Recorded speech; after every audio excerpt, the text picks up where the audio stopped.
వర్తమానం యొక్క టైటిల్ ఏంటంటే నీవు ఎటువంటి పాత్రవు, నీవు ఎటువంటి పాత్రవు. చూడండి, రోమిలకు రాసిన పత్రిక 9వ అధ్యాయం 21వ వచనం. రోమిలకు రాసిన పత్రిక 9వ అధ్యాయం 21వ వచనం. ఒక ముద్దలో నుండియే ఒక ఘటము ఘనతకును ఒకటి ఘనహీనతకును చేయుటకు మంటి మీద కుమ్మరివానికి అధికారం లేదా? ఒక్క ముద్దలో నుండియే ఒక ఘటమును ఘనతకు ఒకటి ఘనహీనతకు చేయుటకు మంటి మీద కుమ్మరివానికి అధికారం లేదా? ఘటము లేదా పాత్ర. ఘటము అంటే కుండ అనుకోండి, లేదు పాత్ర అంటే ఒక వాడుకునేటువంటి ఒక వస్తువు. కుమ్మరి అనేటువంటి ఒక వ్యక్తి ఇక్కడ మనకు కనబడుతున్నాడు. కుమ్మరి. ఈ కుమ్మరికి అధికారము ఉన్నదట. ఏముంది?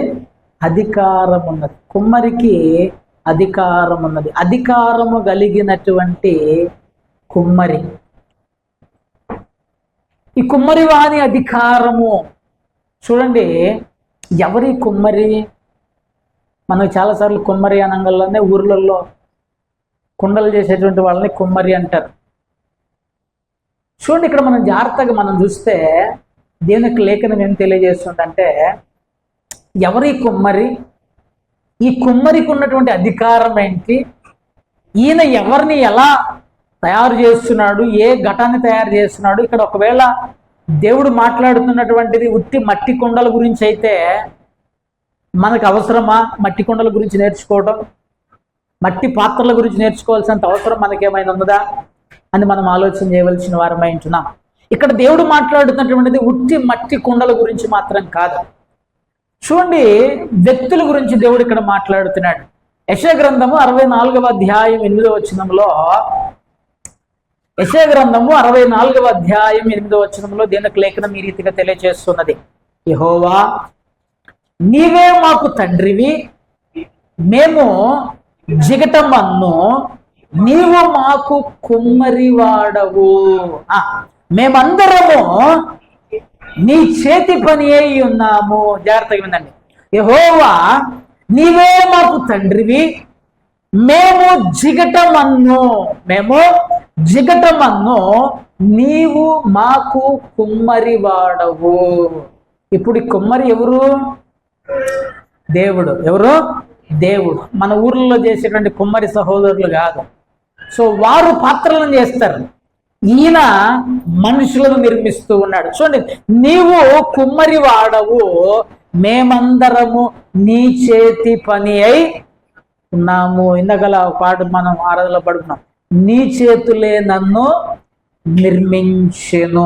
దేవుడు ఆ యొక్క కుమ్మరి గురించి తెలియచేస్తుంది. లేక నీవు మమ్మల్ని నిర్మించావు, నీవు మమ్మలను సృష్టించావు, మేము నీ చేతి పని అయి ఉన్నాము. హల్లెలూయా. ఇక్కడ ఇర్మియా గ్రంథంలో కూడా దేవుడు ఇదే మాటలు తెలియజేస్తూ, ఇర్మియా గ్రంథం 1వ అధ్యాయం 18వ అధ్యాయంలో రండి, 1 నుంచి 6 వచనాల్లో ఈ మాట రాయబడి ఉన్నది. ఇర్మియా గ్రంథము 18వ అధ్యాయము 1వ వచనం.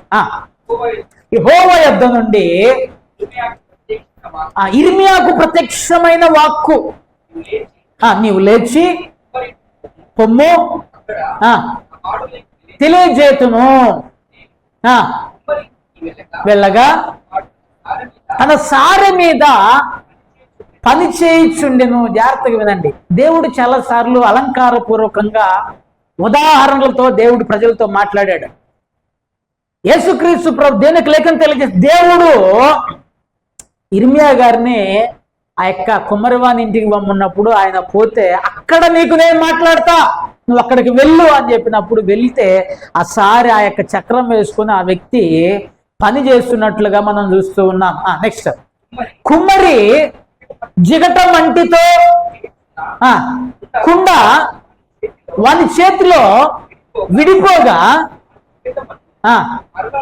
మరలా తీసుకుని కుమ్మరి తనకు యుక్తమైనట్టుగా దానితో మరి ఒక కుండ చేసాను. జాగ్రత్తగా వినండి. అక్కడ జరుగుతున్న సంఘటన ఏంటిది మనం జాగ్రత్తగా చూస్తే, అక్కడ ఆ యొక్క వ్యక్తి, కుమ్మరి వ్యక్తి కుండలు చేస్తూ ఉన్నప్పుడు తన చేతుల్లో ఒక కుండ, అంటే ఒక పాత్ర తయారు చేస్తూ ఉన్నప్పుడు ఒకటి విడిపోయింది, పగిలిపోయింది, లేకపోతే విడిపోయి అది మట్టి ఒక ఆకారంలోనికి రాకుండా తయారైంది. అప్పుడు ఆయన ఏం చేసిందంటే ఆ మట్టి ముద్ద మొత్తం మళ్ళా తీసి పక్కకు పెట్టి దాన్ని మళ్ళీ కలిపి మళ్ళా తయారు చేసి, ఇక్కడ చూడండి, మరలా తీసుకొని కుమ్మరి తనకు యుక్తమైనట్టుగా దానితో మరి ఒక కుండ చేసెను. జాగ్రత్తగా గమనించండి. నువ్వు విడిపోయే పాత్రలా ఉన్నావా? దేవుని చేతిలో ఒక దేవునికి యుక్తమైనట్టుగా అంటే ఏంటిది అర్థం? యుక్తము అంటే ఇష్టమైనట్టుగా. దేవుడు ఆ విడిపోయినటువంటి మట్టిని, ఆ పాత్రను మరలా తీసుకొని ఒక ఆకారం రాకుండా, ఒక రూపం రాకుండా, ఒక ఎందుకో పనికి రాకుండా బయట పారవేయబడవలసినటువంటి ఆ యొక్క కుండను తీసుకొని, ఆ యొక్క మట్టిని తీసుకొని మరలా దానిని సరిచేసి తనకు యుక్తమైనట్టుగా, తనకు నచ్చినట్టుగా, తనకు ఏ విధంగా అయితే నచ్చుతుందో ఆ రకంగా మరలా ఇంకొక కుండను ఆయన చేసాను అని చెప్పేసి బైబిల్ తెలియజేస్తుంది. ఇక్కడ మనం జాగ్రత్తగా ఆలోచన చేయాలి. కుండ విడిపోతే ఏంటి, ఇంకో కుండ తయారు చేస్తే మనకేంటి? అయితే ఇక్కడ చూడండి, కిందకి చదివితే, అంతటా యెహోవా నాకు ప్రత్యక్షమై ఇలాగూ సెలవిచ్చెను. ఏమని సెలవిస్తున్నాడు చూడండి, ఇశ్రాయేలీయుల వారలారా, మంటికి చేసినట్లు నేను మీకు చేయలేనా? జాగ్రత్తగా వినండి. ఈ కుమ్మరి మంటికి చేసినట్లు నేను మీకు చేయలేనా? ఇదే యెహోవా వాక్కు. జిగటమన్ను కుమ్మరి చేతిలో ఉన్నట్లుగా ఇశ్రాయేలీయులారా మీరు నా చేతిలో ఉన్నారు. దీన్ని నేను మరలా మార్చి చెప్తున్నా. జిగటమన్ను దేవుని చేతిలో ఉన్నట్లుగా, జిగటమన్ను కుమ్మరి చేతిలో ఉన్నట్లుగా ఇశ్రాయేలు అనే పేరు తీసి నీ పేరు పెట్టుకో. నువ్వు నేను దేవుని చేతిలో ఉన్నాము. హల్లెలూయా. ఎట్లున్నాం మనం? ఎక్కడున్నాం? ఆయనకు ఇష్టం. ఇప్పుడు ఆయన చేతిలో ఉన్నామంటే కుమ్మరి వాడు తనకు ఇష్టమైనట్టు ఆ కుండ తయారు చేసినట్టు దేవుడు కూడా నువ్వు ఆయన చేతిలోనికి వస్తే, నువ్వు ఆయన చేతిలో ఒదిగితే, నువ్వు ఆయన చేతిలో నువ్వు సమర్పించుకుంటే దేవుడు తనకిష్టమైనటువంటి పాత్రగా నిన్ను దేవుడు సిద్ధం చేస్తాడు. హల్లెలూయా. ఇక్కడ జాగ్రత్తగా వినండి. నీకు రెండు ఛాయిసెస్ ఉన్నాయి, నీకు రెండు ఛాన్సెస్ ఉన్నాయి. ఒకటి, దేవుని చేతిలో ఉండి అద్భుతముగా దేవునికి ఇష్టమైనట్టుగా నిన్ను నీవు మలుచుకొని ఒక మంచి పాత్రగా తయారవటం. రెండవ ఛాన్స్ ఉంది, నీకు ఇష్టమైనట్టుగా బ్రతికి ఆ కుమ్మరి చేతిలో విడిపోయిన పాత్రగా, పగిలిపోయినటువంటి పాత్రగా జీవితాన్ని ముగించటం. ఈ రెండిటిల్లో నువ్వు దేన్ని ఎన్నుకోవచ్చు. దీనికి లేఖనం తెలియజేస్తుంది, ఆ కుమ్మరి మంటికి చేసినట్లు ఇశ్రాయేలీయులారా నేను మీకు చేయలేనా? ఆ విడిపోతున్నటువంటి దాన్ని, పాదికి రాకుండా పోయినటువంటి దాన్ని, ఎందుకు రూపము లేకుండా ఉన్నటువంటి దాన్ని తీసుకొని ఒక మంచి ఆకారం వచ్చేటువంటి దానిగా ఆ కుమ్మరి మంటికి చేసినట్లు నేను కూడా మీకు నేను చేయగలుగుతాను. ఎప్పుడు? ఈ యొక్క మట్టి దేవుని చేతిలో పడ్డప్పుడు. దేవుని చేతిలో పడ్డప్పుడు. ఇప్పుడు వీళ్ళ జాగ్రత్తగా ఉండే, దేవుని యొక్క చేతిలో నిన్ను నీవు అప్పగించుకుంటే దేవునికి నిన్ను నువ్వు సమర్పించుకుంటే దేవుడు నిన్ను అద్భుతమైన ఆకారముగా, అద్భుతమైనటువంటి రూపముగా, అద్భుతమైన శిల్పముగా, ఒక పనికొచ్చే పాత్రగా, అనేక మందికి ఉపయోగపడే పాత్రగా. నేను మరలా చెప్తున్నా, గుర్తుపెట్టుకోండి. నువ్వు నేను మన యొక్క బ్యాక్గ్రౌండ్ను బట్టి, మన యొక్క స్థితిగతులను బట్టి, మన యొక్క స్టేటస్ను బట్టి దేవుని చేతిలో వాడబడలేము. గుర్తుపెట్టుకోండి, నీకు నాకు ఉన్నటువంటి తెలివిని బట్టి, నీకు నాకు ఉన్నటువంటి జ్ఞానమును బట్టి, మన యొక్క బ్రతుకును బట్టి, మన యొక్క స్థితిగతులను బట్టి మనము దేవుని చేతిలో వాడబడలేము. ఎప్పుడు వాడబడతావు అనంటే నువ్వు దేవుని చేతిలోనికి అప్పగించుకున్నప్పుడు, నువ్వు దేవుని చేతిలోనికి సమర్పించుకున్నప్పుడు, దేవుని చేతిలోనికి వచ్చినప్పుడు, అప్పుడు దేవుడు నిన్ను ఒక మంచి పాత్రగా, నీ ఇష్టం వచ్చినట్టు నువ్వు బ్రతికితే దేవుని చేతిలో నువ్వు వాడబడలేవు. దేవునికి ఇష్టమైన పాత్రగా నువ్వు తయారు చేయబడలేవు. ఇశ్రాయేలీయులారా, మీరు నా చేతిలో ఉన్నారు. ఎక్కడున్నాం మనం? దేవుని చేతిలో ఉన్నాము. ఎక్కడ? హల్లెలూయా. ఎవరి చేతిలో ఉన్నావు నువ్వు? ఇంకో దగ్గర కూడా ఉండొచ్చు. అయితే దేవుని చేతిలో వాడబడతావు, లేకపోతే దెయ్యం చేతిలో వాడబడతావు. రెండు చోట్లే ఉంటావు. ఉంటే దేవుని చేతిలో ఉంటావు, లేకపోతే దెయ్యము చేతిలో ఉంటావు. జాగ్రత్తగా మనం ఆలోచన చేయవలసిన వారం అంటున్నాం. చూడండి, దేవుడు మాట్లాడుతున్నాడు. దీనికి లేఖనం తెలియజేస్తూ ఉన్నది రోమీయులకు రాసిన పత్రిక 9వ అధ్యాయం 20వ వచనములో ఇదే ప్రశ్న పౌలు గారు అంటున్నాడు. అవును గాని ఓ మనుష్యుడా, ఎదురు చెప్పుటకు నీవెవడవు? చేసితివని రూపింపబడినది రూపించిన వానితో చెప్పునా. ఇక్కడ జాగ్రత్తగా రండి. నన్నెందుకు ఇలాగ చేసితివని రూపించబడినది రూపించిన వానితో చెప్పునా. మనం చాలాసార్లు దేవుని అడుగుతుంటాం, నన్నెందుకయ్యా ఎట్లా పుట్టించావు, నన్నెందుకయ్యా ఎలాగో చేశావు. చాలాసార్లు మనము ఆలోచన చేసి దేవుని క్వశ్చన్ చేస్తుంటాం. ఎక్కువ శాతము ఎప్పుడు అడుగుతాం తెలుసా? మన యొక్క అద్దంలో మనల్ని మనం చూసుకున్నప్పుడు అప్పుడు అడుగుతుంటాం అన్నమాట. బా, ఇంకొక 2 ఇంచులు బాగుంటే, 2 ఇంచుల హైట్ ఉంటే బాగుండు కదా. ఒక్క ఏంటిది అది? హల్లెలూయా. మెజర్ చేస్తుంటారు కదా ముఖానికి పెట్టే, ఫెయిర్ అండ్ లవ్లీ కలర్ మెజర్మెంట్లు చేస్తుంటారు కదా, చేయరా? అబ్బా, ఇంకొక 2 ఈ డార్క్ నుంచి ఒక ఫెయిర్ కలర్కి ఒక్కసారి వస్తే బాగుండేది ప్రభువా. ఎందుకు ప్రభు ఎట్లా పుట్టించావు? చాలా మందికి ఉండేటువంటి, అబ్బా ఎందుకు ప్రభు నాకు ఫ్యామిలీ ప్యాక్ ఇచ్చావు, నాకు కూడా 6 ప్యాక్ ఇస్తే అయిపోవు కదా. నేను పుట్టాలని కోరుకుంటే నేను ఎక్కడ పుట్టాలని కోరుకుంటా? నేనైతే అంబానీ లోకలోడు. మన ఇంటర్నేషనల్ మంది ఇంటర్నేషనల్. ఏ ట్రంప్ కొడుకుగానో, లేకపోతే ఇంకంతకంటే పెద్ద ఎలన్ మస్క్కి చుట్టంగానో మనుషులు మనం కోరుకుంటాం. గుర్తుపెట్టుకోండి, దేవుడు ఇక్కడ మనం జాగ్రత్తగా ఆలోచన చేయాల్సిన విషయం ఏంటంటే, నిన్ను దేవుడు రూపిస్తూ ఉన్నాడు. ఇక్కడ మనము అంటే మట్టిని తయారు చేసినటువంటి వ్యక్తికి ఆయనకి నచ్చినట్టు తయారు చేస్తాడు కదా. రూపించబడినది రూపించిన వానిని ప్రశ్నించటం, ఎందుకు నన్ను ఇలా తయారు చేశావు?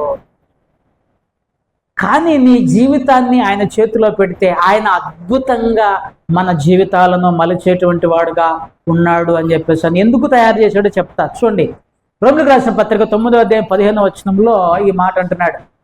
రోమిలకు రాసిన పత్రిక 9వ అధ్యాయం 15వ వచనం. అందుకు మోషేతో ఎలాగూ చెప్పుచున్నాడు, ఎవరిని కరుణింతునో వానిని కరుణింతును, చూపుదును జాలి చూపుదును,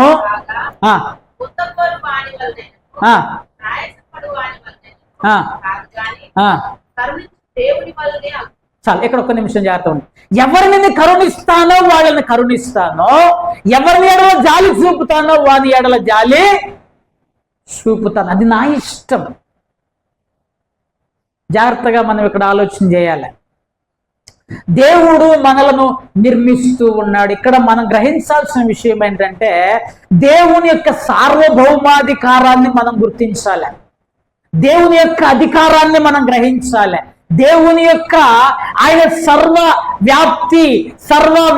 సర్వాంత అంటే ఆయన సర్వము చేయగలిగిన వాడు, ఆయన సర్వశక్తిమంతుడు అనేటువంటి విషయాన్ని మనం గ్రహించాల్సిన వారమైంటున్నాం. ఎవరి ఎడల జాలి చూపుతానో వారి ఎడల జాలి చూపుతానో అంటే దేవుడు అన్యాయస్తుడా? కొంతమందికి జాలి చూపించి, కొంతమందిని కరుణించి, కొంతమందిని కరుణించకుండా ఉండేటువంటి వాడా? కానే కాదు. జాగ్రత్తగా ఆలోచన చేయాలి. ఇక్కడ మనం చూస్తే 22వ వచనంలో మన గురించి ఏం రాయబడుతుందంటే, అలాగూ దేవుడు తన ఉగ్రతను అగపరుచుటకును చూపుటకును ఇచ్చయించిన వాడై నాశనమునకు సిద్ధపడి పాత్రమైన ఘటములను ఆయన బహు దీర్ఘశాంతముతో జాగ్రత్తగా ఉంది. ఇక్కడ రండి, ఇక్కడ కొన్ని పాత్రలు ఉన్నాయట. ఎటువంటి పాత్రలు ఇవి? నాశనమునకు సిద్ధపడి ఉగ్రతా పాత్ర అయిన ఘటములు. నాశనానికి సిద్ధపడినటువంటి ఘటాలని రాయబడింది ఇక్కడ. ఎవరి నాశనము సిద్ధపడిన ఘటాలు ఎవరు? మన గురించి తెలియచేస్తూ ఆయన స్పష్టంగా చేస్తున్నాడు. నాశనమునకు సిద్ధపడి ఉగ్రతా పాత్ర అయిన ఘటములను ఆయన దీర్ఘశాంతముతో సహించిననేమి. ఎందుకు వాళ్ళని కరుణించావు? ఎందుకు వాళ్ళని జాలి చూపావు? ఎందుకు వారి మీద దయ చూపుతున్నావు? ఎందుకు వారిని శిక్షించట్లేదు అని అడగటానికి మనం ఎవరైనా ఆయన ఇష్టం. ఆయన దీర్ఘశాంతము చూపుతున్నాడు. అయిననేమి, దీర్ఘశాంతము చూపిననేమి అని కిందకి అంటాడు 23వ వచనంలో. మహిమ పొందుటకు ముందుగా సిద్ధపరిచిన ఘటముల ఎడల అనగా మాత్రము కాక ఆయన పిలిచిన మన ఎడల కనపరచవలెనని ఉన్న ఎడల ఉన్ననేమి తన మహిమైశ్వర్యం. ఇక్కడ 2 పాత్రలు ఉన్నాయి, జాగ్రత్తగా వినండి. హల్లెలూయా. ఒకటి నాశనమునకు సిద్ధమైన ఉగ్రతా పాత్ర. ఈ నాశనమునకు సిద్ధమైన ఉగ్రతా పాత్రని దేవుడు దీర్ఘశాంతముతో కరుణిస్తూ ఉన్నాడు. రెండవది, ముందే సిద్ధపరిచిన కరుణా పాత్ర ఘటములు. ఎవరు వీళ్ళు? యూదులు మాత్రము కాక అన్యజనులలో నుండి పిలిచిన మన ఎడల తన మహిమైశ్వర్యము నింపాలని. ఏంటిది ఇక్కడ అర్థము? ఇలా నాశనమునకు సిద్ధమై ఉగ్రతా పాత్రలుగా ఉన్న మనలను కరుణించి తన మహిమైశ్వర్యము నింపే పాత్రలుగా, ఘటములుగా దేవుడు మనలను సిద్ధం చేస్తూ ఉన్నాడు. హల్లెలూయా. అర్థమవుతుందా? మనము నాశనానికి సిద్ధమైన పాత్రలమే. అయితే దేవుడు తన యొక్క ఓర్మి చేత, తన యొక్క కరుణ చేత, తన యొక్క మహిమ చేత మనలను సహించి ఆ నాశనములకు సిద్ధమైన పాత్రలలో, ఆ మట్టి ఘటాలలో ఆయన తన మహిమైశ్వర్యము నింపి మనలను కరుణా పాత్రలనుగా సిద్ధం చేయించున్నాడు. హల్లెలూయా. ఇప్పుడు నాశనానికి పాత్రలుగా ఉందామా, కరుణా పాత్రలుగా ఉందామా? ఇది ఎవరితోటి అవుతుంది? ఆయన ఇష్టం, నీతోటి నాతోటి కాదు. గుర్తుపెట్టుకోండి. ఎవరిని కరుణిస్తానో వారిని కరుణిస్తాను, ఎవరి ఎడల దయ చూపుతానో వారి ఎడల దయ చూపుతాను అని చెప్పేసి అని అంటున్నాడు. అయితే ఇక్కడ మనం జాగ్రత్తగా గమనించాలి.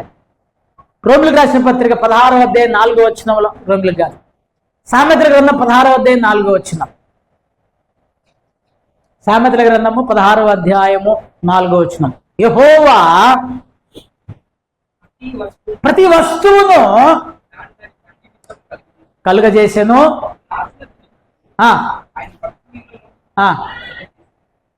ఇక్కడ జాగ్రత్తగానండి, ప్రతి వస్తువును దాని దాని పని నిమిత్తము కలుగ చేసెను. ఎవరు కలుగజేశారు? హల్లెలూయా, అందరూ చెప్పాలి హల్లెలూయా. ఎవరు కలుగజేశారు? దేవుడు ప్రతి వస్తువును దాని దాని పని నిమిత్తము కలుగ చేసెను. ప్రతిదానికి ఒక అర్థం ఉన్నది. ఈ వాచ్ని దేని కొరకు తయారు చేశారు? టైం చూసుకోవటానికి. ఈ మైకుని దేని కొరకు తయారు చేశారు? మాట్లాడటానికి. ఈ స్టాండ్. ప్రతి వస్తువుకి దాని దాని పని, దాని యొక్క ప్రత్యేకత దానికి ఉన్నాయి. గుంటగంట దేనికి తయారు చేశారు? గుంటగంట కూర వండటానికి, సాంబారు వడ్డీయటానికి. స్పూన్ కూడా వడ్డీయటానికి ఉపయోగపడుతుందిగా. స్పూన్ తోటి సాంబార్ వేస్తారా? వేయరా? ఎందుకని? స్పూన్ పని స్పూన్దే, గంటె పని గంటెదే. మగ్గుందా? మగ్గుని దేనికి వాడతారు? వాటరు తీయడానికి, వాడుకోవడానికి. బాత్రూంలో మగ్గు ఒకటి ఉంటుంది. ఇంట్లో బాటిల్ కానీ లేకపోతే ఇంట్లో వాటర్ బాటిల్ ఒకటి ఉంటుంది. రెండు ప్లాస్టికే. ఇది ప్లాస్టిక్, అది ప్లాస్టికే. దీని పర్పస్ వేరు, దాని పర్పస్. దాన్ని తీసుకొచ్చి బిందెలో నుంచి నీళ్ళు తీసి ఫ్రిడ్జ్లో నీళ్ళు తీసి తాగుతారా? ఎందుకు తాగరు? దాని విలువ దానికి, దాని పని దానికి. ప్రతి వస్తువును దాని దాని పని నిమిత్తము దేవుడు కలుగ చేశాడు. ఇప్పుడు దేవుడు నిజంగా ప్లాస్టిక్ వస్తువులు తయారు చేస్తున్నాడా? మరి ఏంటిది? ఎవరిని తయారు చేస్తున్నాడు? దేవుడు మనుషులను తయారు చేస్తున్నాడు. నువ్వు దేవుని చేతిలో వాడబడటానికి నిన్ను ఒక ప్రత్యేకమైనటువంటి కారణముతో దేవుడు సృష్టించాడు. జాగ్రత్తగా గమనించండి. స్పూనుకున్న ప్రత్యేకత స్పూన్దే, గంటెకున్న ప్రత్యేకత గంటెదే. ఇంట్లో ఉన్న బాటిల్ ప్రత్యేకత బాటిల్దే, బాత్రూంలో ఉన్న మగ్గు ప్రత్యేకత మగ్గుదే. ఒక్కొక్క వ్యక్తి ఒక్కొక్క ప్రత్యేకతతోటి దేవుడు సృష్టించాడు అనేటువంటి సత్యాన్ని మనం గ్రహించాలి. నీకు ఏమీ లేదు, నేను అంత వట్టివాడినన్నా కూడా నీలో ఒక టాలెంట్ ఉంటుంది. సమాజం అంతా ఇడు చూడాలన్నా కూడా ఒక టాలెంట్ వానికి ఖచ్చితంగా ఒక టాలెంట్ ఉంటుంది. దేవుడు ప్రతి మనిషిని ఒక పని చేయటానికి, ఏమీ చేత కాకపోయినా ఇల్లు ఊడటానికి ఎంత పనికి వస్తాడు. ఏమీ చేత కాకపోయినా ఇంకో పని వానిలో ఒక ప్రత్యేకమైన క్వాలిటీ ఉంటుంది. అది మనం గ్రహించవలసిన వారమై ఉంటున్నాం. ఇక్కడ నేను చెప్పదలుచుకున్నటువంటిది అంటే, మొదటిగా దేవుడు కుమ్మరి తనకిష్టమైన రీతిగా దేవుడు మనలను సిద్ధం చేస్తూ ఉన్నాడు. మనలను మనం ఆయన చేతిలో పని అయి ఉన్నాము. హల్లెలూయా. ఇక్కడ మనం గ్రహించాల్సినటువంటిది ఏంటంటే, కుమ్మరి చేతిలో మట్టి విడిపోతున్నది. నువ్వు విడిపోయేటువంటి వానిగా ఉంటావా, లేకపోతే చేతిలో ఒదిగి ఒక అద్భుతమైనటువంటి ఒక మంచి పాత్రగా, దేవుని చేతిలో వాడబడే ఒక పాత్రగా ఉంటావా అనేటువంటిది మనం ఆలోచన చేయవలసిన వారమై ఉంటున్నాం. హల్లెలూయా. సో మొదటగా దేవుడు కుమ్మరి అయి ఉన్నాడు, మనల్ని నిర్మిస్తూ ఉన్నాడు అనే సత్యాన్ని మనం గ్రహించాలి. రెండవది, ఈ నిర్మిస్తూ ఉన్నప్పుడు నువ్వు ఎలా తయారవుతుంది, నువ్వు ఎటువంటి పాత్ర, దేవుడు నిర్మించిన పాత్రలో నువ్వు ఎటువంటి పాత్రగా, ఎటువంటి ఘటముగా, ఎటువంటి వస్తువుగా నువ్వు ఉంటూ ఉన్నావు అనేటువంటి విషయాన్ని మనం గ్రహించాలి. చూడండి, మళ్ళీ అదే మాట చదువుదాం. రోమీయులకు రాసిన పత్రిక 9వ అధ్యాయము 21వ వచనం. రోమీయులకు రాసిన పత్రిక 9వ, ఒక ముద్దలో నుండి ఒక ఘటము ఘనతకును, ఒకటి ఘనహీనతకును చేయుటకు. ఇక్కడ 2 రకాల పాత్రలు ఉన్నాయి. కుమ్మరి వానికి అధికారం ఉన్నది, కుమ్మరి తయారు చేస్తూ ఉన్నాడు. అయితే ఇక్కడ 2 రకాల పాత్రలు కనపడుతున్నాయి. ఒకటి ఎలా తయారవుతుంది? ఘనతకు, రెండవది ఘనహీనతకు. ఒకటి ఏ రకం దేని కొరకు సిద్ధం చేయబడుతున్నది? ఘనతకు, ఇంకొకటి ఘనహీనతకు. ఇప్పుడు మనం ఘనతలో ఉన్నామా, ఘనహీనతలో ఉన్నామా? ఇది మనం చూడాలి. నువ్వు ఎటువంటి పాత్రవు? దేవుని చేతిలో ఘనమైన పాత్రగా వాడబడుతున్నావా, ఘనహీనమైన పాత్రగా పనికిరాని కుండగా ఉన్నావా, పనికొచ్చేటువంటి కుండగా ఉంటున్నావా? ఏ రకంగా ఉంటున్నావు నువ్వు అనేటువంటిది మనం గమనించాలి. రోమిలికి రాసిన పత్రిక అదే 9-12 వచనంలో చదవండి ఒక మాట. 12, 13, 14 వచనాల్లో దేవుడు కొన్ని మాటలు చెప్తున్నాడు. 9, 12 చదువు.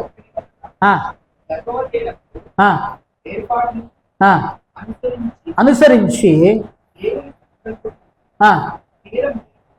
కాక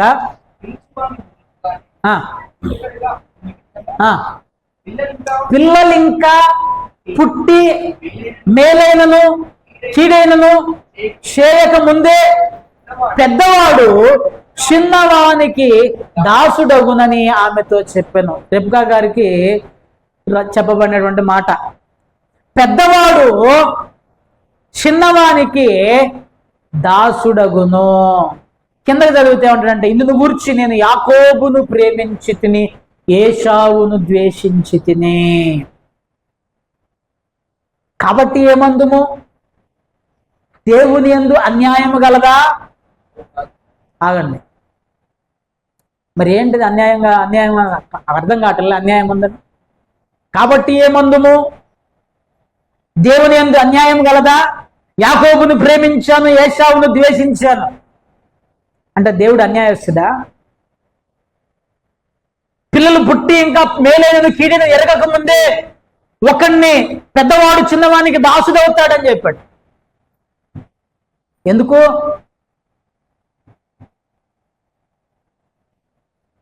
నీకు నాకు గతం తెలుసు, ఈరోజు తెలుసు, కానీ దేవునికి భవిష్యత్తు కూడా. గుర్తుపెట్టుకోండి ప్రియమిళ్ళరా, దేవునికి భవిష్యత్తు కూడా తెలుసు. దేవుడు అన్యాయస్తుడైతే యాకోబునే జ్యేష్ఠుడిగా పుట్టించేవాడు కదా. దేవుడు అన్యాయస్తుడైతే కాలు పెద్ద టైం లేదు అక్కడ. ఒక 2 రోజులకో 3 రోజులకో 4 రోజులకో పుట్టలే, కాళ్ళు పట్టుకొని బయటకు వచ్చాడు అంతే. జాగ్రత్తగా ఆలోచన చేయండి. దేవుడు అన్యాయస్తుడైతే ఏశావును జ్యేష్ఠుడికి ఎందుకు పుట్టిస్తాడు? అయితే ఇక్కడ జాగ్రత్తగా గమనించాల్సిన విషయం ఏంటంటే, కొంతమంది ఘనమైన పాత్రులుగా, కొంతమంది ఘనహీనమైన పాత్రులుగా అవుతారు. ఎందుకు అవుతారు? దేవుడు ఘనమైనటువంటి వారికి, ఘనహీనమైన వారికి అందరూ ఒక ముద్దలోంచి దేవుడు మంచివారు అందరూ ఒకే రకంగా తయారు చేస్తున్నాడు. నువ్వు నేను మన క్రియలను బట్టి ఘనమైన వారముగా, ఘనహీనమైన వారంగా అవుతాం. ఇక్కడ జాగ్రత్తగా చూస్తే ఏశావు భవిష్యత్తులో ఖచ్చితంగా తన యొక్క జ్యేష్ఠత్వాన్ని నమ్ముకుని భ్రష్టత్వంలోనికి పోతాడని భవిష్యత్తు ఎరిగిన దేవుడు ముందే గ్రహించాడు. నువ్వు నేను ఒక 10 సంవత్సరాల తర్వాత ఎలా అవుతామో దేవుడికి ముందే తెలుసు. ఆయన సర్వాంతర్యామి, సర్వవ్యాప్తి, సర్వశక్తిమంతుడైనటువంటి దేవుడు. అందుకని అంటున్నాడు, నేను యాకోబుని ప్రేమించాను, ఏశావును ద్వేషించి. ఎందుకు ఏశావును ద్వేషించాడు? ఏశావు పుట్టక ముందే వాడు తప్పు చేస్తే ద్వేషించాడంటే ఒక అర్థం ఉంటది. తప్పు చేయకముందే ఎలా ద్వేషించాడు అని అంటే, వీని భవిష్యత్తు ఆయనకు తెలుసు. కానీ వీడు ఖచ్చితంగా నన్ను వదిలేసి లోకాన్ని ప్రేమించి లోకం మీద ఆశతోటి వీడు వెళ్ళిపోతాడు. కనుక ఇతన్ని నేను కోరుకోలేదు, ఇతన్ని కోరుకున్నాను అని చెప్పేసి స్పష్టంగా దీనికి లేఖనం తెలియజేస్తుంది. అందుకని ఆయనకు డౌట్ వచ్చి పౌలు గారికి, కాబట్టి ఏమందుము? దేవుడు అన్యాయస్తుడా? అట్లనరాదు. ఆ రకంగా మనం అనటానికి వీలు లేదు. నీ జీవితంలో, నా జీవితంలో మనల్ని ఒకటే పాత్రలుగా తయారు. మీకు ఒక మంచి మాట చూపిస్తారండి. ఈ ఇర్మియా గ్రంథంలోనికి రండి. ఇందాక 18వ అధ్యాయము, ఇశ్రాయేలీయులు నా చేతిలో ఉన్నారు అని చెప్పినటువంటి దేవుడు దాని కింద ఏమంటున్నాడంటే, చూడండి, 2 రకాల స్టేట్మెంట్స్ ఇస్తున్నాడు ఇక్కడ. దాన్ని పెళ్ళగింతుననియు విరగగొట్టుదననియు నశింపజేయుదననియు జనమును గురించి గాని రాజ్యమును గురించి గాని నేను చెప్పి ఉండగా, ఏ జనమును గురించి నేను చెప్పితినో ఆ జనము చెడుతనము చేయటం మానిన ఎడల వారికి చేరుద్దేశించిన కీడును గురించి సంతాపపడుదును. జాగ్రత్తగా ఉందండి, రండి. హల్లెలూయా. దేవుడు ఒక జనము గురించి స్టేట్మెంట్ ఇస్తున్నాడు. ఒక జనం కాదు, ఒక వ్యక్తి గురించి స్టేట్మెంట్ ఇస్తున్నాడు. ఏమని? వాణ్ణి పడగొడతా, వాణ్ణి విరగగొడతా, వాణ్ణి పెళ్ళగిస్తా, వాణ్ణి నాశనం చేస్తా అని ఒక వ్యక్తి గురించి స్టేట్మెంట్ ఇచ్చాడు. ఇచ్చిన తర్వాత ఆ వ్యక్తి తన చెడుతనం అంతా మానుకొని, ఎందుకు ఇచ్చాడు ఈ స్టేట్మెంటు? ఆ వ్యక్తి చెడుతనంలో ఉన్నాడు కాబట్టి, ఆ వ్యక్తి పాపములో ఉన్నాడు కాబట్టి, ఆ పాపమును బట్టి ఆ చెడుతనం బట్టి వీడిని నాశనం చేస్తాను దేవుడు స్టేట్మెంట్ ఇచ్చిన తర్వాత ఆ వ్యక్తి, ఆ జనము, ఆ రాజ్యము తన చెడుతనమును మానివేసి ఆ చెడుతనం అంతా వదిలివేసుకొని పాపం నుంచి తిరిగి దేవుని వైపు మల్లుకుంటే దేవుడు ఏమంటాడంటే, వాడిని నేను నాశనము చెయ్యను. ఇప్పుడు ఘనత దేనిని బట్టి వచ్చింది? వాడు తన యొక్క ప్రవర్తనను మార్చుకోవటాన్ని బట్టి. హల్లెలూయా. తన ప్రవర్తనను మార్చుకోవటాన్ని బట్టి. కిందకి అంటాడు చూడండి, మళ్ళీ ఇంకో స్టేట్మెంట్ ఇస్తున్నాడు. నేను కట్టెదననియు నాటెదననియు ఒక జనమును గురించి గాని రాజ్యమును గురించి గాని నేను చెప్పి ఉండగా, దేవుడు నాకు వాగ్దానం చేశాడు, దేవుడు నాకు ప్రామిస్ చేశాడు, దేవుడు నాకు దర్శనం ఇచ్చాడు, దేవుడు నన్ను అభిషేకించాడు, దేవుడు నాతో మాట్లాడాడు, నన్ను గడతా అన్నాడు, నన్ను నాటుతా అన్నాడు, నన్ను గొప్ప జనముగా చేస్తా అన్నాడు అని నాకు వాగ్దానం చేశాడు దేవుడు. చేసి ఉండగా ఆ జనము నా మాట వినకుండా నా దృష్టికి కీడు చేసిన ఎడల మేలును గురించి అర్థమవుతుందా? నేను మంచిగా తయారు చేయాలనుకుంటున్నా, అద్భుతంగా నిన్ను కట్టాలి, ఒక గొప్ప వ్యక్తిగా తయారు చేయాలనుకుంటున్నా. నాకు నువ్వు అవసరం లేదు, నీ దీవెన వద్దు, నీ కథ వద్దు, నీ జ్యేష్ఠత్వం వద్దు, నీ ఆశీర్వాదం వద్దు, నాకు బుక్కెడు భోజాలు అని ఒకడు పోయాడు. అసలు ఫస్ట్ ఆశీర్వాదం ఎవరిది? ఏశావుది.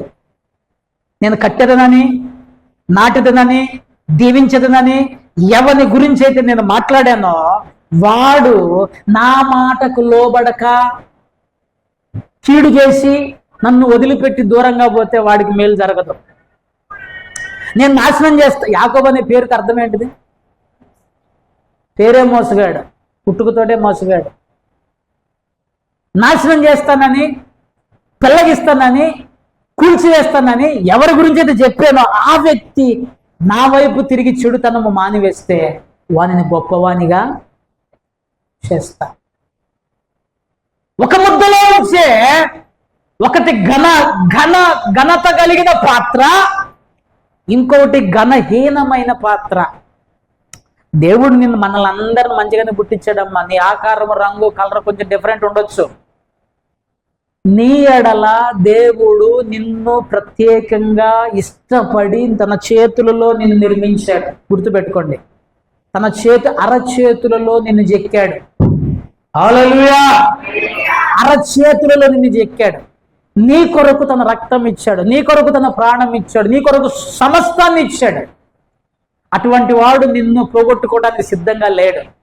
కానీ ఇక్కడ జాగ్రత్తగా వినండి. హల్లెలూయా.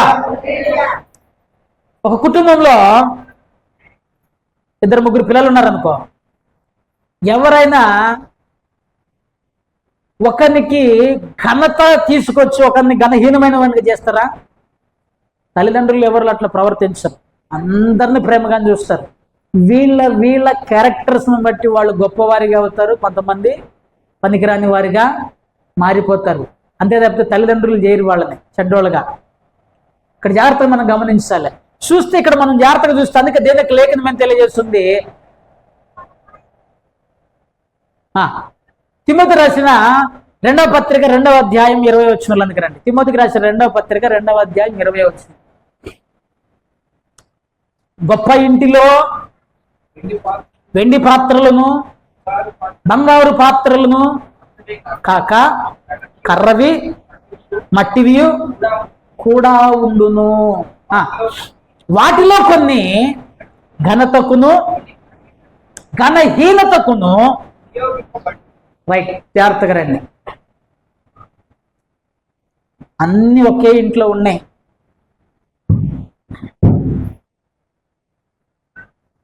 గొప్ప ఇల్లు ఏదది?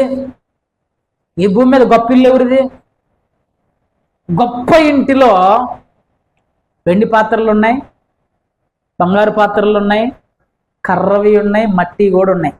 ఈ గొప్ప ఇల్లు, గొప్ప గొప్ప వ్యక్తి ఇల్లు ఎవరు ఏది చెప్పండి?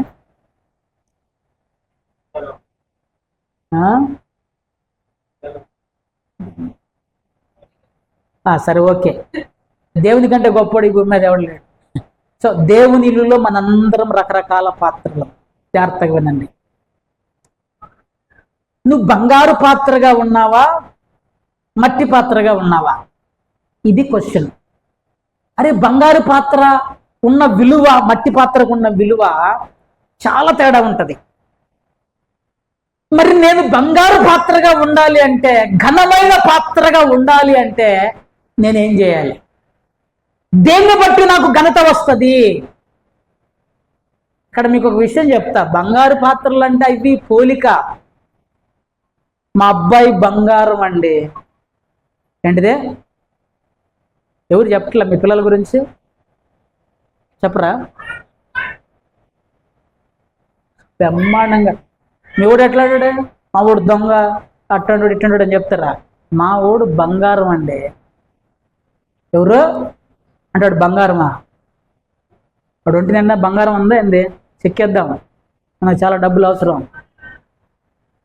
కొంచెం అభిమానం ఎక్కువైంది అనుకో,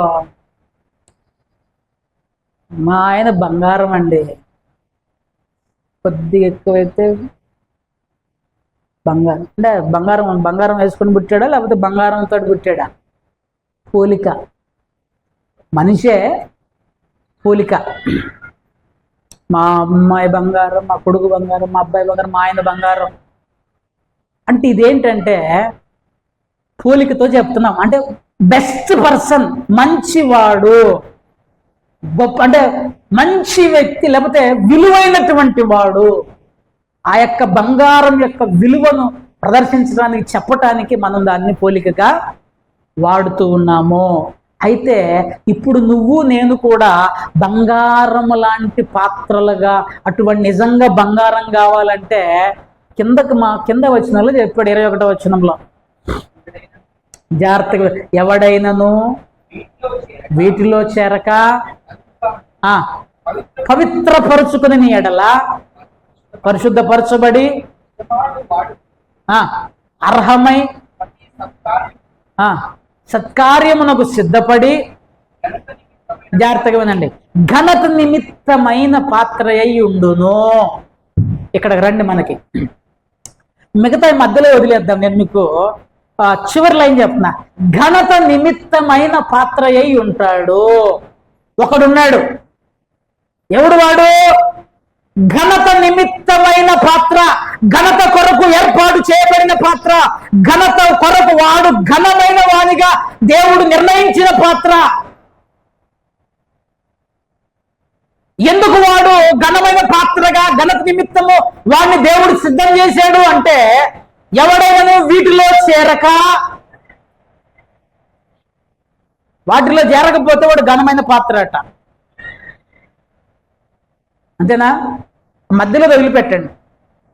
ఎవడైనా వీటిలో చేరక అంటే కొన్ని ఉన్నాయి, ఆ పనుల్లో చేయడు వాడు. ఒక బ్యాచ్ ఉంది, ఆ బ్యాచ్ లో చేరలేడు. ఒక టీం ఉంది, ఆ టీంలో లేడు వీడు. మనకు అప్పుడప్పుడు గొడవలు అయినప్పుడు పల్లెటూరులో కానీ లేకపోతే సిటీలో కానీ గొడవలు అయినప్పుడు పోలీసులు వస్తారు. ఇడు కూడా మీ బ్యాచేనా, ఇడు కూడా మీ టీమేనా, కాదా, వీడు మీ టీంలో లేడా, మా టీంలో చేరలేదు సార్, వీడు పక్కా సరిపో.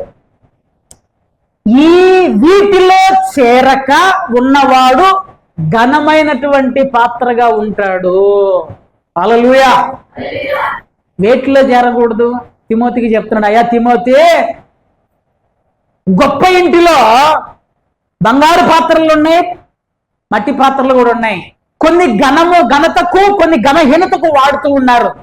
అయితే ఎవడైతే వీటిలో చేరడో వాడు ఘనమైన పాత్రగా ఉంటాడు. ఏటిలో చేరకూడదో చూద్దాం పదండి. కొంచెం పైకి వెళ్తే మనకి కంప్లీట్ పిక్చర్ వస్తుంది. 16వ వచనంలోకి రండి. తిమోతి, అపవిత్రమైన వట్టి మాటలకు విముఖుడవై ఉండుము. ఏం చేయాలట? ఏటిలో చేరకూడదు మనం? హల్లెలూయా, హల్లెలూయా. అపవిత్రమైన వట్టి మాటలకు విముఖుడవై ఉండుము. ఎవడైనా వీటిలో చేరక వీటిలో చేరకూడదు. అపవిత్రమైన వట్టి మాటలు. నువ్వు ఘనమైన వాణిగా ఉండాలి అంటే గుర్తుపెట్టుకోండి, మళ్ళీ చెప్తున్నా, క్రైస్తవులు ఘనమైన వారిగా ఉండాలంటే వట్టి అపవిత్రమైన మాటల్లో చేరకూడదు. అర్థమవుతుందా? అపవిత్రమైన వట్టి మాటలకు విముఖుడవై ఉండుము అని పైనుంచి కిందకి చెప్పుకుంటూ వస్తూ, ఎవడైనా వీటిలో చేరకపోతే వాడు ఘనమైన పాత్ర అన్నాడు. వట్టి మాటలు అంటే ఏంటి?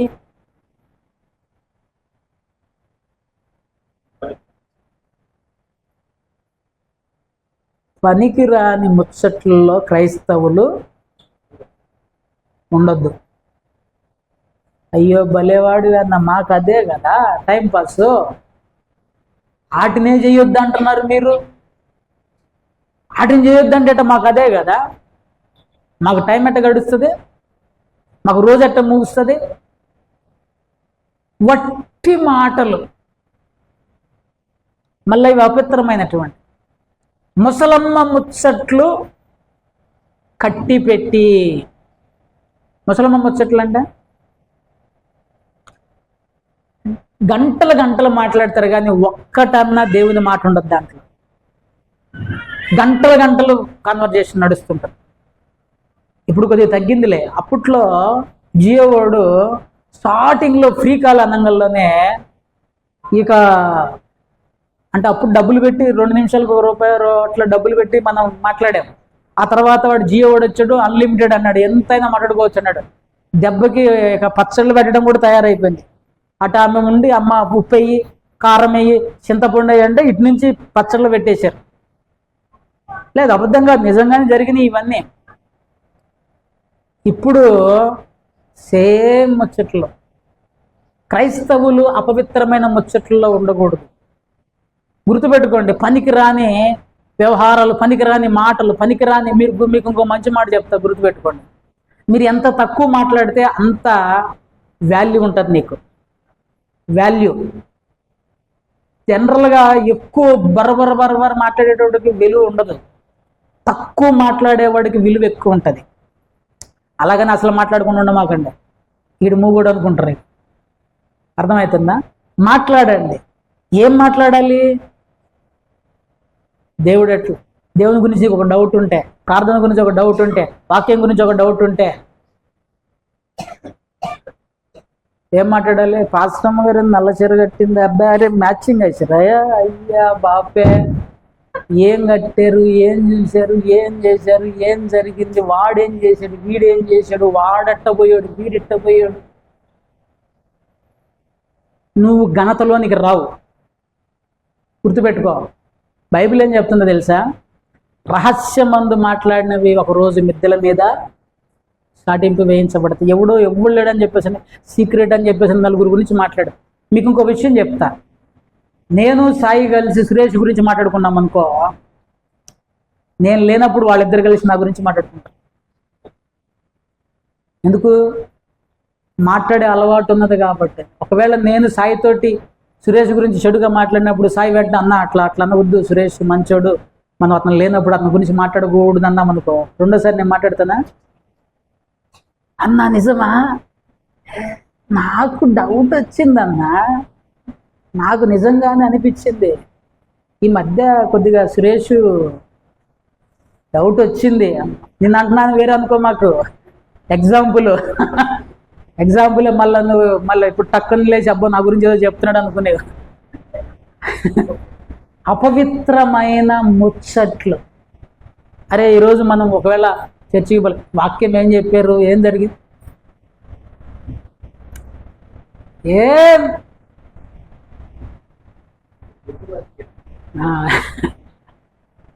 వట్టి మాటలకు విముకుడు.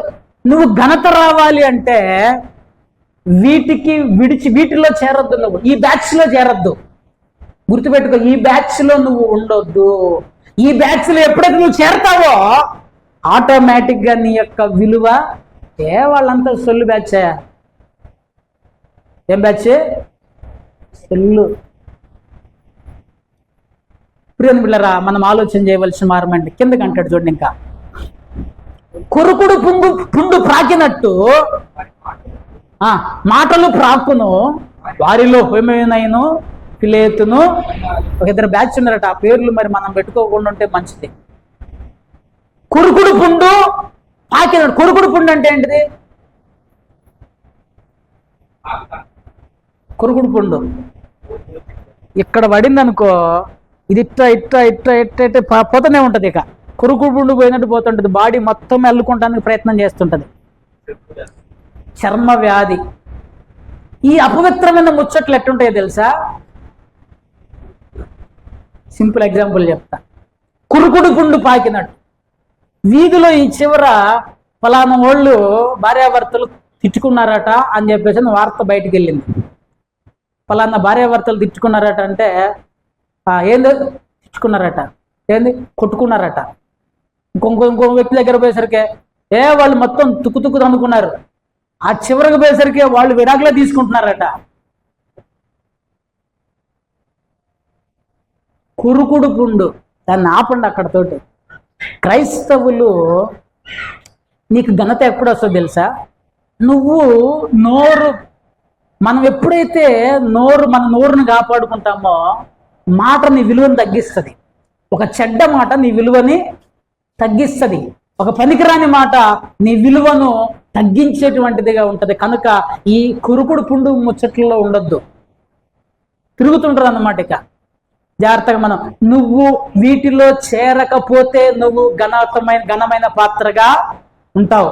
రెండవది, వారు పునరుద్ధానము గతించినని చెప్పుచు సత్యం విషయంలో తప్పిపోయి కొందరు విశ్వాసము చెరుపుచున్నారు. రెండవది దేంట్లో చేరకూడదు, నువ్వు అసత్య బోధనలో చేరకూడదు. గుర్తుపెట్టుకోండి, ఏం జరుగుతుంది ఇక్కడ? పునరుద్ధానము గతించినని చెప్పుచు అబద్ధపు బోధలు చెప్పే వాళ్ళతో కలిసిపోతున్నారు.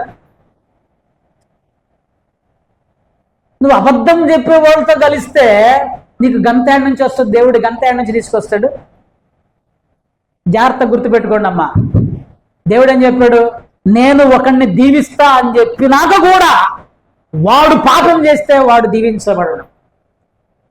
ఒకరిని నేను ఆశీర్వదిస్తా అని చెప్పా, ఒకరిని శపిస్తా అని చెప్పిన తర్వాత వాడు పాపం నుంచి మళ్ళుకుంటే వాడికి శాపము రానే రాదు. దీన్ని బట్టి మనం ఏం గ్రహించాలి? నీకు ఘనత రావాలన్నా, నువ్వు ఘనహీనమైన పాత్రగా ఉండాలన్నా నీ యొక్క జీవిత విధానమును బట్టే నువ్వు ఘనమైన పాత్రగా కానీ ఘనహీనమైన పాత్రగా కానీ ఉంటావు. ఘనహీనమైన పాత్ర వీటిల్లో చేరకూడదు. వేటిల్లో చేరకూడదు? ఈ ముసలమ్మ ముచ్చట్లలో చేరకూడదు. రెండవది, అబద్ధపు బోధలలో చేరకూడదు. ఆ తర్వాత కిందకి అంటాడు, మనం జాగ్రత్త చదివితే మూడోది దేంట్లోంచి పోవాలి? మూడోది ఎక్కడి నుంచి పారిపోవాలి? దేంట్లో చేరకూడదు? నువ్వు యవనేచ్ఛలలో నుంచి నువ్వు పారిపోవాలి. పారిపోవటం అంటే హల్లెలూయా. పారిపోవటం అంటే ఏంటిది? విడిచిపెట్టాలి. పారిపోయేవాడు మనకు కనపడతాడా? అంటే ఏంటిది అర్థం? బ్యాచ్ ఉన్నారు, సైలెంట్గా అక్కడి నుంచి తప్పియాలి, చెప్పా పెట్టకుండా అర్థం చేసుకొని అక్కడి నుంచి పారిపో. ఇది నాది కాదు. యవ్వనేచ్ఛల నుంచి వీటిల్లో చేరకూడదు. చేరితే ఘనమైన పాత్రగా నువ్వు ఎంచబడవు. దేవుడు ఒక ముద్దలో నుంచి అది ఇస్తున్నాడు. కొన్ని ఘనమైన వాటిగా, కొన్ని ఘనహీనమైన వాటిగా అవుతున్నాయి. ఎందుకు అవుతున్నాయి? ఏశావు ఎందుకు ఆశీర్వాదం పొందలేకపోయాడు? దేవుడు అన్యాయస్తుడా?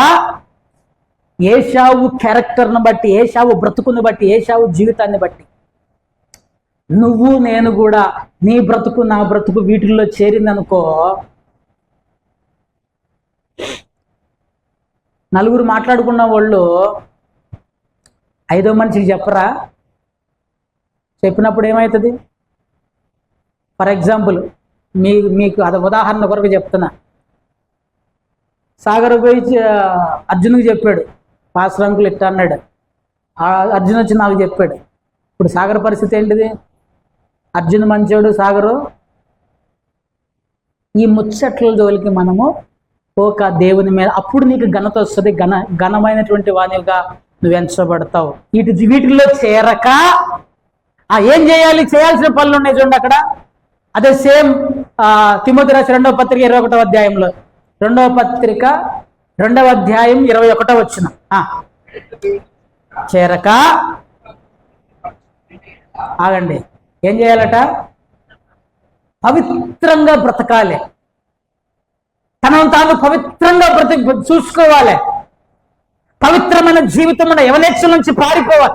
ఘనత రావాలి అంటే తప్పు చేసేవాడికి ఘనత ఎక్కడి నుంచి వస్తుంది? తప్పు చేసేవాడిని తీసుకొచ్చి సింహాసనం మీద కూర్చోబెడతారా? విలువిస్తారా?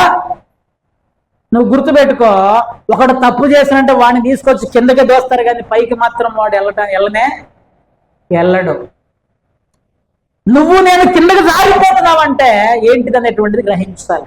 ఘనమైన పాత్రగా ఎంచబడాలి అంటే నువ్వు పవిత్రతను పవిత్రపరుచుకొని, వాడు పరిశుద్ధపరచబడి యజమానుడు వాడుకొనుటకు అర్హమైన పాత్ర. యజమానుడు వాడుకొనుటకు అర్హమైన పాత్ర. మీరు అన్నం వండాలంటే మంచిది గంజు తీసుకుంటారా, లేకపోతే మసిగొట్టుకుపోయిన మూలన పడింది తీసుకుంటారా? మంచిది వాడుకుంటారా? ఎందుకు? ఇంటిలో ఉన్నటువంటి ఇంతగా ఒక పూట భోజనానికి నువ్వు అంత క్లీన్ చేసి శుభ్రం చేసి పోనీ ఎంగిలి ప్లేట్లు ఎవరైనా తింటారా? ఎందుకని? మీ ప్లేటేగా. మరి మీరు తిన్న ప్లేట్ మళ్ళీ కడుక్కోకుండా మళ్ళీ ఇంకోసారి మధ్యాహ్నం తింటారా? నువ్వు దానికి ఓనర్వేగా. అయినా అది శుభ్రంగా లేదు గనక, పరిశుద్ధంగా లేదు గనక నువ్వు వాడతలేవు. యజమానుడు వాడుకొనుటకు అర్హమైన పాత్ర. దేవుడు నిన్ను వాడుకోవాలి. దేవుని చేతిలో నువ్వు ఒక సాధనంగా వాడబడాలి. దేవుని చేతిలో దేవుడు పౌలు గురించి చెప్తాడు, ఇతడు నేను అనేక జనుల కొరకు నేను వాడుకునే సాధనమై ఉన్నాడు. నీ కొరకు దేవుడు ఒక పని పెట్టాడు. నిన్ను తన పని కొరకు, తన యొక్క పనిలో, తన యొక్క పరిచర్లో, తన యొక్క ఏదో ఒక దానిలో వాడుకోవడానికి దేవుడు నీ కొరకు సిద్ధంగా ఉన్నాడు. నువ్వు యజమానుడు వాడుకున్నట్టుకు అర్హమైన పాత్రగా ఉన్నావా? కేవలం ప్లేట్నే నువ్వు వాడుకోకపోతే నిన్ను దేవుడు అపవిత్రంగా, లేకపోతే అపరిశుభ్రంగా, లేకపోతే అసలుకి పరిశుద్ధత లేకుండా ఉన్న నన్ను దేవుడు ఎలా వాడుకుంటాడు? గమనించవ. అందుకే అన్నాడు, పవిత్రపరచబడిన వారమై పరిశుద్ధులముగా మనము జీవించవలసిన వారమై ఉంటున్నాం. హల్లెలూయా. ఇష్టం వచ్చినట్టు బ్రతుకుతా దేవుడు నన్ను వాడుకుంటలేడంటే వాడుకుంటాడా? అసూయ, అహంకారం, గర్వం ఉన్నటువంటి వాడిని దేవుడు అసలు వాడుకోడు. నేను మళ్ళా చెప్తున్నా, గర్వము, అహంకారం ఉన్న వాళ్ళని దేవుడు అసలు తన పని కొరకు వాడుకొనే. చిన్న పనైనా సరే, చిన్న పనైనా సరే, ఊడ్చే పనైనా సరే, ఏదైనా తమ యొక్క యజమానుడు వాడుకోవాలంటే నువ్వు దానికి అర్హమైనటువంటి పాత్రగా నువ్వు నేను ఉండాలి అని చెప్పేసి బైబిల్ స్పష్టంగా తెలియచేస్తూ ఉన్నది. వీటిలో చేరక వాటిల్లో నువ్వు చేరొద్దు. ఎందుకు? పనికిరాని వాటిల్లో మనం ఎందుకు చేరాలి? కానీ వాటిల్లోనే చేరుతావు, ఇక్కడ మెజారిటీ కోరతావు, ఇక్కడ ఆధిక్యతను కోరతావు. అర్థమవుతుందా? చెడులో ఉంటావు, ఘనత కావాలని కోరుకుంటావు. చెడులో ఉండి, పాపములో ఉండి ఘనత ఏడు నుంచి వస్తుంది? ఘనత రావాలంటే ఘనతకు ముందు వినయము నడుస్తుంది. ఘనతకు ముందే నడుస్తుంది, వినయం నడుస్తుంది. నాశనానికి ముందు అహంకారము గర్వము నడుస్తుంది. నాశనానికి ముందు అహంకారము గర్వం ఉంటుంది, వినయానికి అంటే ఘనతకు ముందు వినయం ఉంటుంది. గుర్తుపెట్టుకోవాలి. చూడండి, ఇక్కడ నువ్వు యజమానుడు వాడుకునే పాత్ర. అట్టి పాత్రగా నువ్వు ఉంటే నువ్వు ఘనత చూడండి ఉండి ప్రతి సత్కార్యములకు సిద్ధపడి, ప్రతి సత్కార్యమునకంటే దేవుని పనిలో మంచి పనులు చేయటానికి నువ్వు రెడీగా ఉండాలి. ఏం చేయటానికి? మంచి పనులు చేయటానికి. మంచి పనులు అంటే ఒకటి రెండు చెప్పండి, మీకు తెలిసిన మంచి పనులు. మాకు ఒక్కటి కూడా తెలియదు, నా తోటికి ఏం చేయలేదంటారా? మీకు తెలిసిన మంచి పనులు అమ్మా. దేవుని సన్నిధికి ఆదివారం రావటం మంచి పని, ప్రార్థనలకు రావటం మంచి పని, ప్రార్థన చేసుకోవటం మంచి పని, పేదలకు సాయం చేయటం మంచి పని, కష్టంలో నీకు చేతనైనటువంటి విధంగా సహకరించడం మంచి పని. ప్రతి సత్కార్యమునకు సిద్ధపడి రెడీ నేనుంటా, నేను చేస్తా, నేనున్నా. దేవుడు పిలిచినప్పుడు సమూయేలు ఎలా పలికాడు? ఎలా పలికాడు? చిత్తము నా ఏలిన వాడా, ఎదుగో నేనున్నా. దేవుడు పిలవంగల్లోనే సమూయేలు అసలుకి ఎంత టక్కున అంటే ఏలి దగ్గరకు వస్తాడు. ఆ యొక్క యాటిట్యూడ్, మీరు ఆ పదం ఇంటికి పోయిన తర్వాత చదువుకోండి, ఎంత అద్భుతంగా ఉంటుందంటే, ఆ పిల్లోడు చిత్తము నా ఏలిన వాడా, ఇదిగో నేనున్నా, నేనున్నా, ఇదిగో నేనున్నా. దేవుడు యెషయా గ్రంథం 6వ అధ్యాయం తర్వాత చదువుకోండి. నా నిమిత్తం ఎవడు పోతాడు, మా నిమిత్తం ఎవరు పోతారంటే వెంటనే యెషయా, ప్రభువా ఇదిగో నేనున్నా, నన్ను పంపు అన్నాడు. I'm ready. ఏంటిదే?